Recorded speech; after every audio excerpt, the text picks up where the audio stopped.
name is Nicole Harmon. I am the Director of Humane Indiana Wildlife. We're here at the Wildlife Rehabilitation Center in our songbird nursery talking about avian influenza and how that's going to impact the rehab center this year. So avian influenza has been impacting domestic poultry populations as well as wild birds within the past couple of months, starting really in January and progressing in February. We've had local populations of domestic poultry in Elkhart County who have recently been impacted by it. And so the concern here as the rehab center is to make sure that we maintain a healthy population of animals here and actually to pay attention to the health of our education ambassadors as well.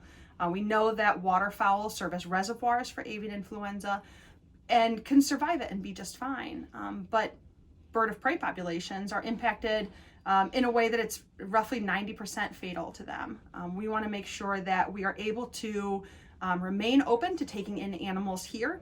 We want to make sure that we're keeping our education ambassadors safe and keeping an eye on wild populations and the spread of avian influenza in this area. So one of the precautions that we've been taking here at the rehab center, if we were to get in a waterfowl species or a species of bird of prey, is that we've designated a quarantine space. The rehabilitation center, which was built in the 1990s, wasn't necessarily built with the mindset of having quarantine areas. So we're utilizing some of the rooms at our education building as that quarantine space for any of the waterfowl that may come in here. Being able to designate a safe space for waterfowl and keeping them separate from the population of animals here at the rehab center is going to be very important.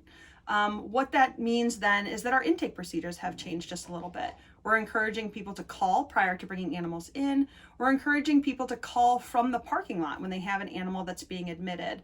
That way we can properly tell them where to go with that animal. If you're coming here with a squirrel or a possum or even one of our songbirds, you're going to proceed up to the rehab center that we're in currently. If you have waterfowl, you're going to proceed over to our education building where they're going to be separate in that quarantine area. So one of the really important things to remember is that we want to be good stewards of all of the wildlife that's out there. And so with avian influenza outbreak occurring right now, one of the good ways to be a steward of our environment is to make sure that if we're out in a wild space that we disinfect our shoes or any of the equipment that we have with us. That's as easy as using a 10% bleach bath on our boots, dunking those, using some Clorox wipes to wipe things down. It helps to prevent the spread of avian influenza.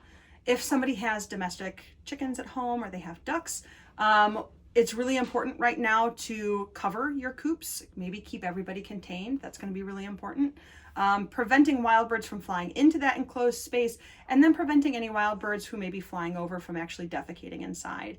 Those are going to be some of the ways that they would spread. And so we want to make sure that we're kind of being good stewards of the animals that are out in the wild, but also some of the ones that are living with us as well.